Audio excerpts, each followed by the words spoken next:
Everybody, Uneducated Economist here. So I was just reading this article coming out of CNBC, and it was talking about China and this trade deal. And the United States wants China to stabilize its yuan to the dollar. They want to see it locked in at a more stable price.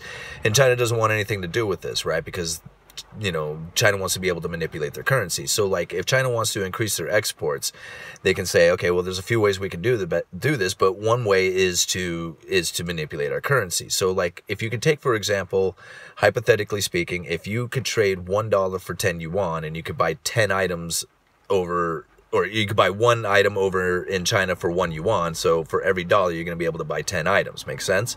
So they want to increase their exports, and they say, hey, well, if we devalue our currency, printing up a bunch of money, inject that into the system, however they choose to do it, that's one way, then they can drop the value of their currency, right? So next time you go to trade your dollar over for a yuan, you're going to get 12 yuans. Now you can buy 12 of their items. You see how that worked? Increasing their exports.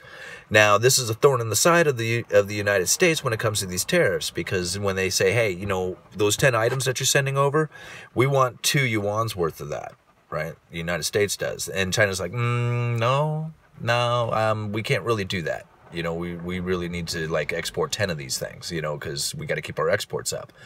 So what we'll do instead is we'll mark these things up to $1.20, right, a piece, and we will do the currency manipulation, and you guys can do a trade. And so for every dollar you trade over here, you'll get 12 yuan, and you can still buy the 10. So you guys end up paying for it, right? Even though we manipulated our currency down, we're still going to push out ours, and yeah, you guys end up paying for it all. Anyway,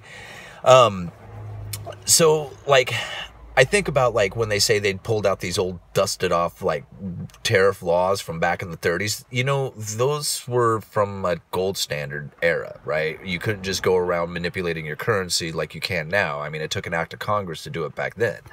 So when you say that you're going to pull off all these some really old, you're not playing the same. You can't play those playbooks anymore. Those old school playbooks from the 30s, that's not even the same game today. All right, so you can't play that anymore. And then what else was I reading that I thought was interesting? Oh, here's one. The Fed may have to raise interest rates due to the rising cost of labor.